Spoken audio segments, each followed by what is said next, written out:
Hey everybody, it's Joe from greenlightsound.com, and today we're going to take a look at another mixing tip courtesy of Andrew Scheps. I love covering his tips. He's a great mixer and a great teacher. And this one is all about mixing and EQing toms. And this specifically is about tom bus processing, because we're going to take our two tom parts, in this case, a rack tom and a floor tom, send them to a bus, what I like to call the tom sub, and do the EQ moves on there. And the EQ we're going to use is the classic PuigTec EQ-P1A passive equalizer. First thing I want to do, though, is hear the toms without any processing on at all. You can see that the plugin is bypassed.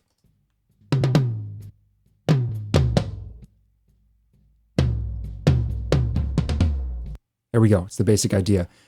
When I got these toms, they were already cleaned up a bit, so you can hear there's no extra bleed in between. Somebody's cut that all out. You could also gate them if you wanted to, but it's nice to have clean toms to work with. Now I'm going to engage the plugin. Let's talk about the EQ moves. First of all, we're going to set our low frequency on the PuigTec, our low band, to either 60 or 100 hertz. This setting depends on the actual mix, the drums, how they're tuned, the style, but you can kind of flip back and forth between these two and see what you prefer. We're going to start with 60 hertz first. Then we're going to boost it just past 4. And remember, on a PuigTec, these numbers aren't dB. Boost it as much as you like. We usually end up somewhere around here just past 4.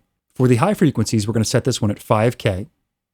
We're going to also boost this one just past 4, and then we're going to move the bandwidth to a broader bandwidth for the high frequencies, right about 7. So again, 3 simple moves.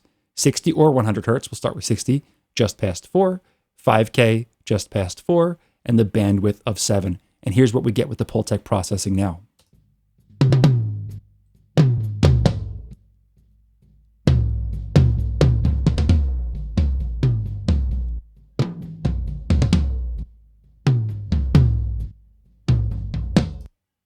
Now I'll bypass it on and off as it plays.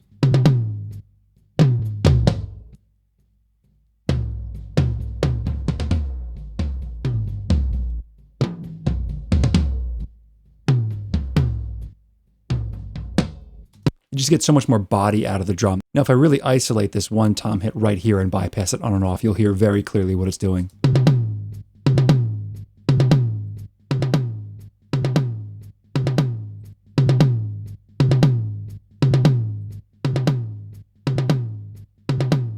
So really adds a lot of body, adds a little bit of snap with that 5K.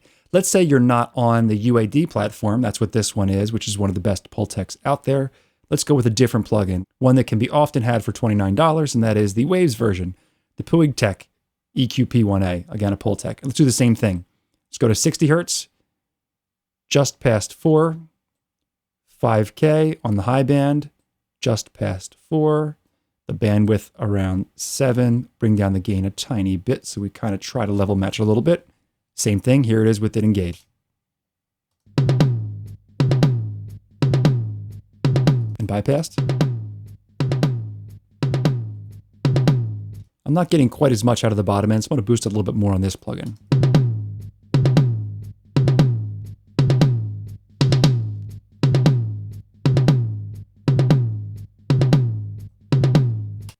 Now I'm going to switch between the 60 and 100 hertz to see if we hear a difference.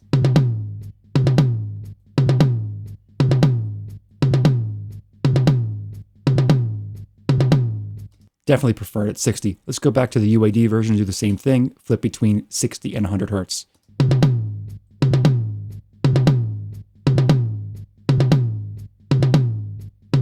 Definitely prefer it on 60 on these toms for sure.